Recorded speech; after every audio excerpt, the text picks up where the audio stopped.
জীৱনৰ সত্যবাণী পাৰ্ট 4। জীৱনত প্ৰথমে নিজৰ ওপৰত বিশ্বাস ৰাখা, কাৰণ আত্মবিশ্বাসেই সকলো সফলতাৰ মূল। ভয় সদায় মনৰ মাজত জন্মে, কিন্তু বিশ্বাস সেই ভয়ক গলাবলৈ শক্তি দিয়ে। অহংকাৰ মানুহৰ হৃদয় শূন্য কৰে, কিন্তু বিনম্ৰতা সেই শূন্যতা পূৰ্ণ কৰে মৰমেৰে। অন্যজনৰ সুখত আনন্দ পোৱা মানুহ সঁচাকৈয়ে মহৎ, কাৰণ সেয়া হৃদয়ৰ বিশুদ্ধতা। সপোন দেখিবা, কিন্তু সেই সপোনক বাস্তৱ কৰিবলৈ দেশ আৰু মন দুয়োটাই লগ লগাবা। অন্ধকাৰ সময়তো ভয় নকৰিবা, কিয়নো পোহৰৰ মূল্য বুজিবলৈ সেই অন্ধকাৰেই প্ৰয়োজন।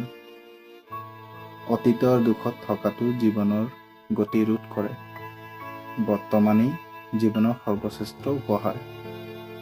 সঁচা সুখ কেতিয়াও বাহিৰৰ বাস্তৱ নহয়, সেই সুখ অন্তৰৰ শান্তিতেই পোৱা যায়। এমুঠি জ্ঞান।